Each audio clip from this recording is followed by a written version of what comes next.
Hello students, welcome in Shailendra Academy. I am Shailendra Agarwal और आज हम बात करेंगे इंजीनियरिंग मैकेनिक्स के नेक्स्ट लेक्चर नंबर 25 की, जो यूनिट थर्ड फ्रिक्शन का है। और ये फ्रिक्शन की जो थ्योरी चल रही है उसका लास्ट वीडियो है और फ्रिक्शन यूनिट का सेकंड लास्ट वीडियो है। इसके बाद हम लेक्चर नंबर 26 में बात करेंगे फ्रिक्शन के प्रीवियस ईयर में आए हुए न्यूमेरिकल्स की। कोशिश रहेगी कि एक ही वीडियो में, भले ही वो लंबा हो जाए, लेकिन सारे न्यूमेरिकल्स कवर करने की, या फिर अगर जरूरत पड़ेगी तो एक नेक्स्ट वीडियो और बनाएंगे। तो फ्रिक्शन के 2 वीडियो के साथ हम फ्रिक्शन की यूनिट खत्म करेंगे। अब आज के इस वीडियो में हम बात करते हैं जो हमने प्रीवियस वीडियो अभी फ्रिक्शन का पढ़ा था, लेक्चर नंबर 24। उसमें हमने बात की थी कि अगर कोई एक बॉडी किसी प्लेन हॉरिजेंटल सरफेस पर रखी हुई है, इस तरीके की कोई हॉरिजेंटल सरफेस है और उस पर कोई एक बॉडी रखी हुई है, तो उस पर लगने वाले मिनिमम फोर्स यानी न्यूनतम बल की वैल्यू निकालना। अब आज की इस वीडियो में हम बात करेंगे अगले 2 केसेस की, जिसमें बॉडी किस पे रखी होगी, इंक्लाइंड प्लेन पे। इंक्लाइंड प्लेन को हम नत समतल भी बोलते हैं। ये होता है नत समतल या इंक्लाइंड प्लेन जो हॉरिजेंटल से किसी एंगल पे होता है। पहले हमारा ये कॉन्सेप्ट क्लियर होना चाहिए कि हम क्या पढ़ रहे हैं। तो पिछले वाले में हमने पहला केस देखा जब एक रुक्ष क्षैतिज प्लेन था जिसपे एक बॉडी रखी हुई थी और इस पे इस मिनिमम पी फोर्स को निकालना था कि कितना मिनिमम पी फोर्स लगाया जाए कि बॉडी मूव करना शुरू हो। अब यहां पर हम 2 केसेस की बात करेंगे, लेकिन दोनों केस किस पे होंगे, नत समतल पे यानी कि इंक्लाइंड प्लेन पे। इंक्लाइंड प्लेन पे बॉडी रखी होगी ऐसे, और इस बॉडी पर 2 तरीके से फोर्स लगेगा। पहले केस में जो फोर्स लगेगा वो बॉडी के इस प्लेन की दिशा में लगेगा, बिल्कुल क्लियर, पी। जो इस बॉडी को नीचे की तरफ से खींचने के लिए न्यूनतम बल होगा उसका हमको मान निकालना होगा, और इस बॉडी, इस फोर्स पी की वजह से बॉडी जो इक्विलिब्रियम में होगी उसकी हमको साम्यावस्था की कंडीशन निकालनी होगी। तो इस केस का रहेगा रुक्ष नत समतल। नत समतल का मतलब इंक्लाइंड प्लेन पर रखे पिंड वस्तु की साम्यावस्था। एक पोर्शन इस डेरिवेशन का ये, और दूसरा उसका न्यूनतम बल हमको निकालना है। तो ये हो गया पहला केस जिसमें बॉडी में जो फोर्स पी लगा है वो इस प्लेन के अनुदिश लगा है। अब हम जब दूसरा बात करेंगे दूसरे केस की, तो ये जो पी फोर्स लगा है इस प्लेन के अनुदिश न होकर के किसी एंगल पे लगा होगा। मान लीजिए वो एंगल थीटा भी मान लेते हैं कि थीटा एंगल पे लगना। तो आपको ये समझ में आ गया होगा कि अब हम कौन से 2 केस पढ़ने वाले हैं और इस वीडियो लेक्चर में क्या देखने वाले हैं। पहले इस नत समतल के अंदिश फोर्स और दूसरा नत समतल से कुछ एंगल पे फोर्स लगेगा तो मिनिमम फोर्स क्या होगा और इक्विलिब्रियम की कंडीशन क्या होगी। तो आज की वीडियो का जो पहला केस है वो है रुक्ष नत समतल पर जो पिंड है उसकी साम्यावस्था। तो आइए इसको देखते हैं। अब देखिए कुछ चीजें इसमें पहले से लिखी हुई हैं सिर्फ इसलिए कि आप एग्जाम में उसको अच्छे से लिख पाएं और यहां समय आपका वेस्ट ना हो।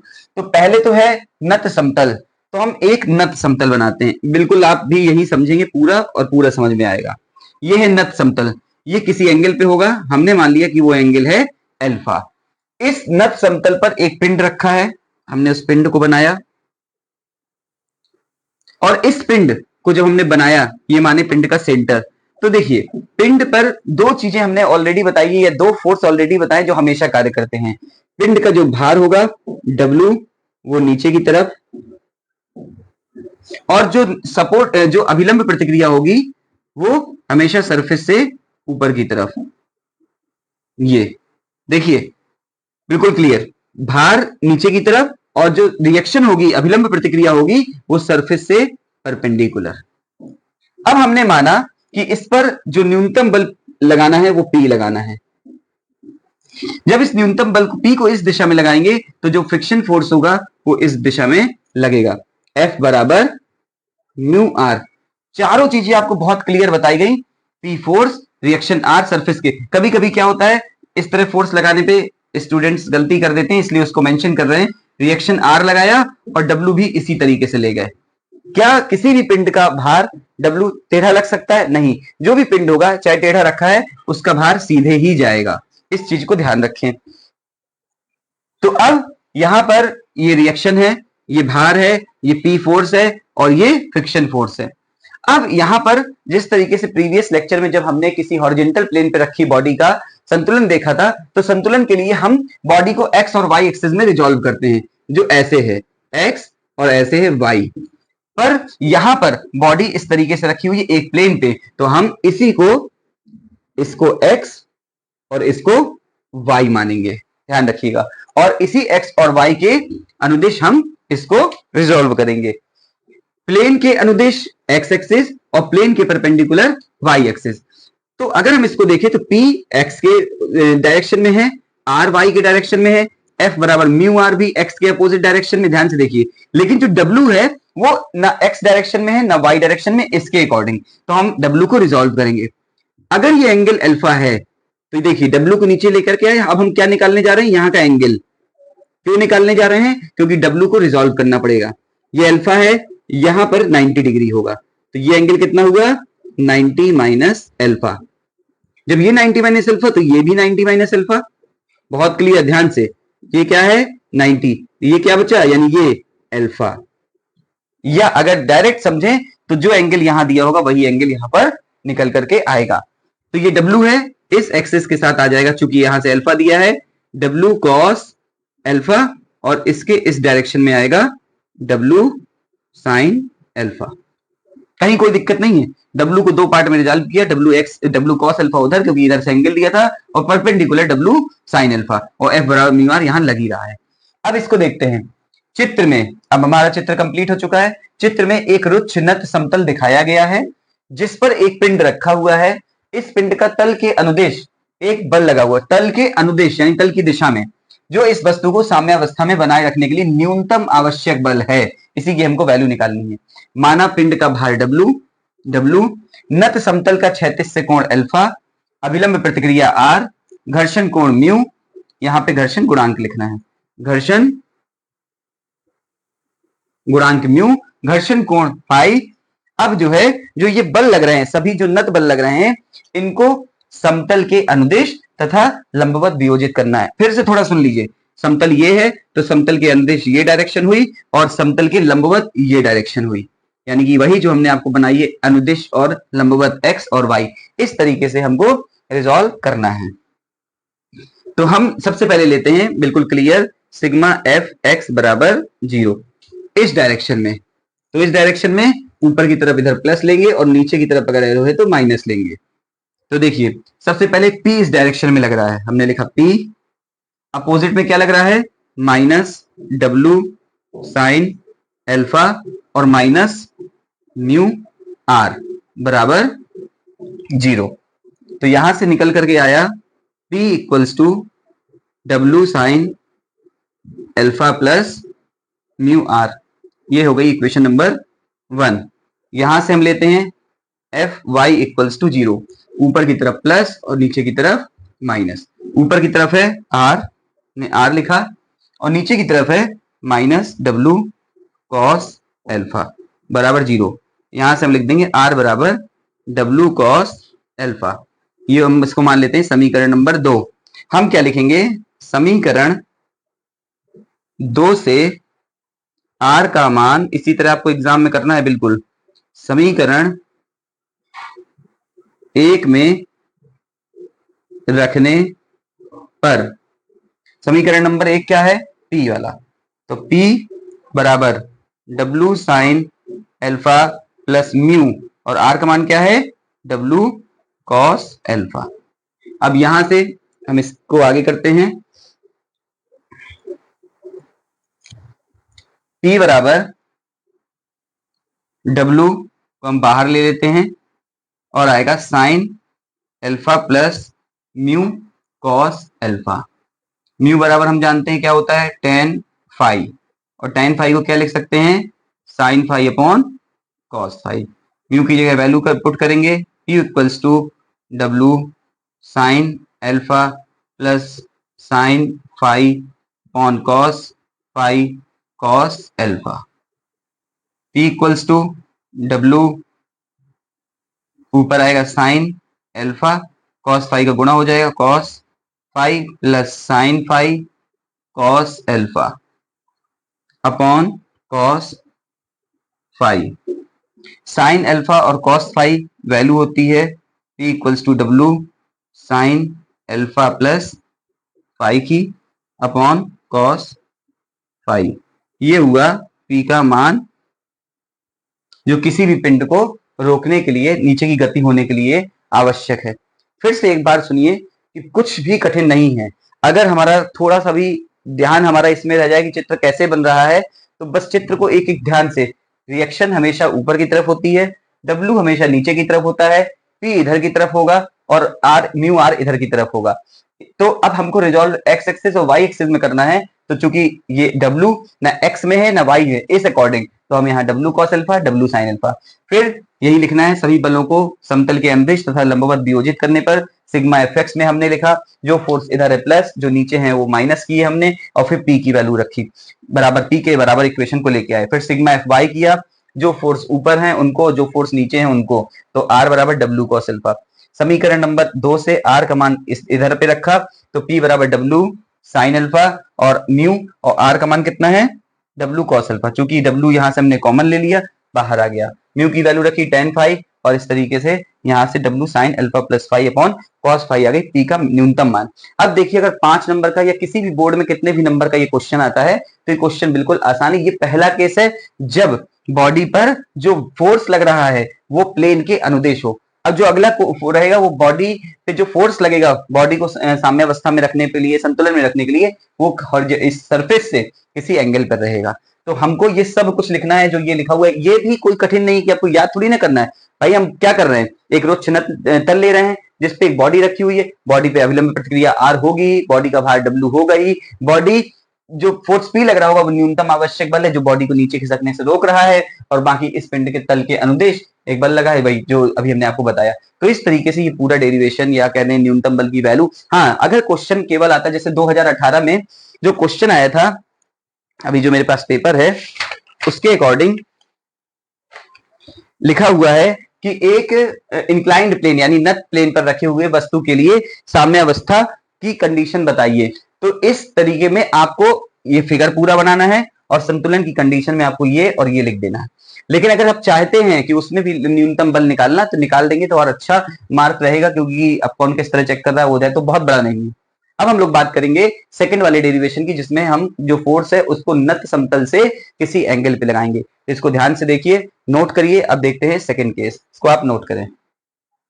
तो स्टूडेंट्स, अभी हमने नत समतल यानी इंक्लाइन प्लेन का पहला केस देखा, जिसमें किसी बॉडी पर जो फोर्स लग रहा था वो प्लेन के पैरेलल लग रहा था। अब हमारा जो सेकंड केस है उसमें उस नत समतल पे रखी बॉडी पर जो फोर्स लगेगा, न्यूनतम यानी मिनिमम फोर्स लगेगा, वो उस नत समतल से किसी एंगल पर लगेगा।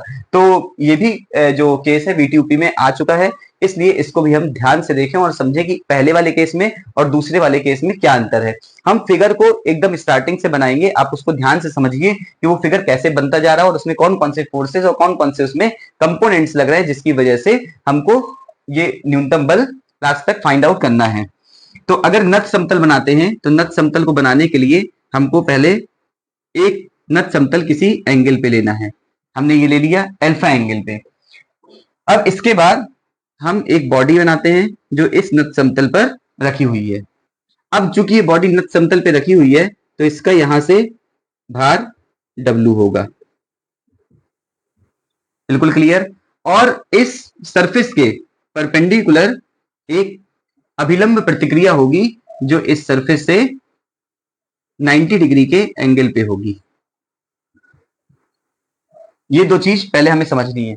अब इसके बाद हमारा केस है कि जब बल नत समतल से किसी कोण पर लग रहा हो, तो नत समतल ये है जो ऑलरेडी हॉरिजॉन्टल से एक एंगल पे है। अब इस नत समतल से कुछ एंगल पर एक फोर्स हमने माना P लग रहा है, जिसका एंगल क्या है, थीटा।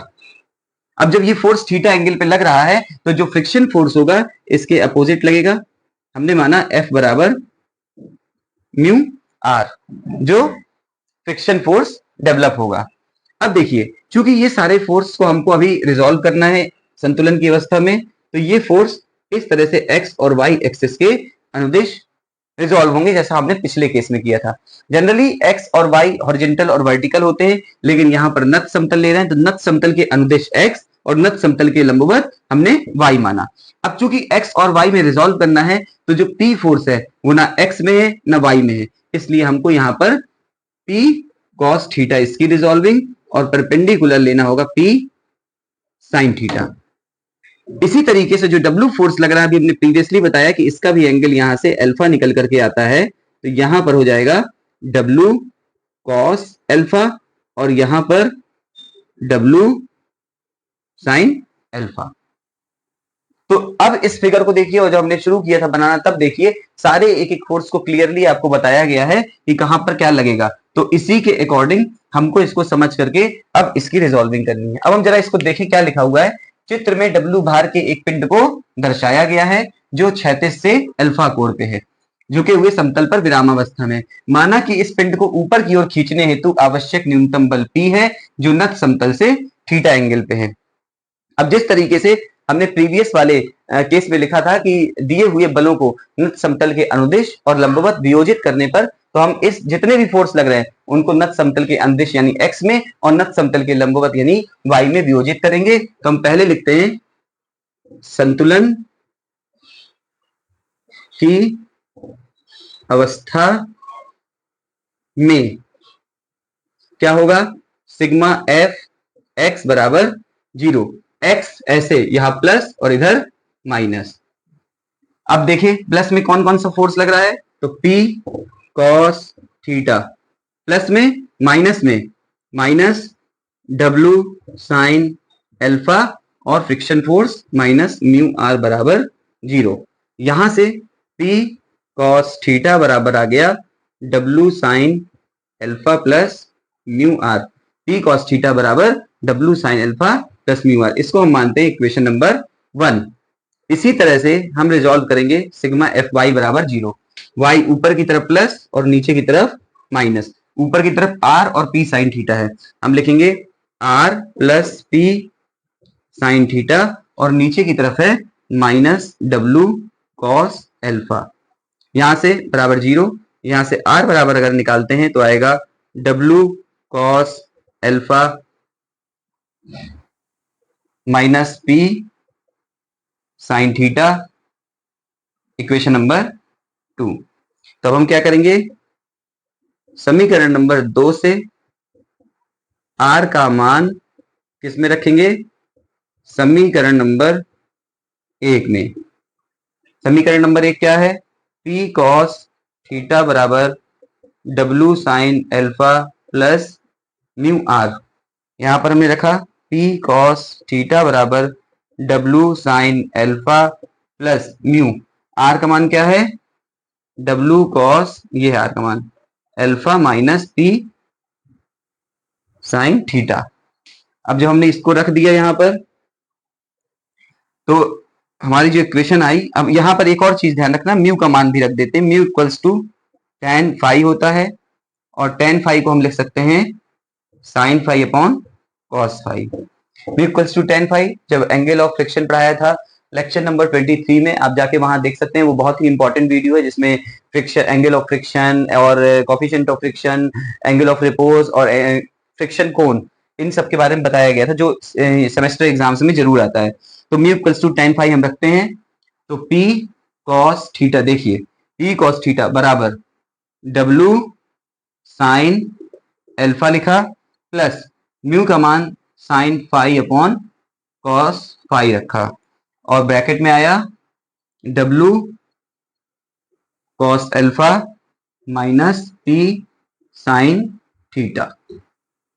यहां से P cos थीटा बराबर W साइन अल्फा, इसका अंदर गुणा करते हैं, तो W sine phi upon cos phi cos alpha minus P sine phi upon cos phi sine theta. देखिए sine phi upon cos phi का इससे गुणा किया, ये आया, sine phi upon cos phi का इससे गुणा किया, ये आया। अब P के टर्म एक साथ लिख देते हैं, P cos theta plus P sine phi upon cos phi sine theta, इसको इधर लेके आए, बराबर W sine alpha plus W sine phi upon cos phi cos alpha. यहां से P कॉमन लिया तो आया cos theta plus sine phi upon cos phi sine theta. यहां से W कॉमन लिया तो आया sine alpha plus sine phi upon cos phi cos alpha. अब इसको अगर हम मल्टीप्लिकेशन करें ऊपर भिन्न बना के, तो कॉस थीटा कॉस फाई ऊपर जाएगा, cos phi plus sine phi sine theta upon cos phi बराबर W लिया, W क्या लिख सकते हैं, साइन अल्फा, कॉस फाई का गुणा करें, कॉस फाई प्लस, इसको नीचे लिख देते हैं, आगे जगह नहीं है, बराबर W sine alpha cos phi plus sine phi cos alpha upon cos phi. यहां से कॉस फाई कैंसिल हो जाएगा, t और जो cos theta cos phi plus sine phi sine theta जो आता है, ये अगर हम एक तरीके से लिख दें तो इसको क्या लिख सकते हैं, cos theta minus phi, cos theta minus phi बराबर जो W है वो साइन अल्फा प्लस फाई आ जाएगा।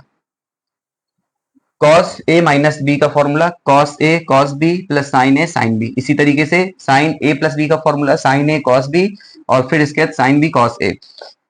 यहां से अगर पी का मान निकालते हैं तो W sine alpha plus phi upon cos theta minus phi निकल के आता है। यह है P का मान। इस फोर्स के लिए, इस केस के लिए जब जो P फोर्स लग रहा होगा वो नत समतल से किसी एक दिशा में लग रहा है जो कि नत समतल से थीटा एंगल पर दी हुई है। तो इस प्रकार इस वीडियो में दोनों केस को किया गया, बिल्कुल आसान है। सब कॉन्सेप्ट अगर समझे तो पहली बात फिगर को बनाना है, उस फिगर में जिस प्रकार का केस दिया है उस केस के अकॉर्डिंग हमको फोर्स लगाना है और फोर्स लगाने के बाद हमको उसको संतुलन की अवस्था में sigma F x sigma F y लेना है। तीनों ही केस, चाहे वो लेक्चर नंबर 24 का हो या लेक्चर नंबर 25 के दोनों केस हो, दोनों ही केस में आर का मान समीकरण नंबर 2 से समीकरण नंबर 1 में रखना है। मींस आर को हमें हटाना है और उसका मान रखने के बाद ये भी ध्यान रखना है mu equals to tan phi बराबर sine phi upon cos phi रखते हुए एक फाइनल पी की वैल्यू लानी है।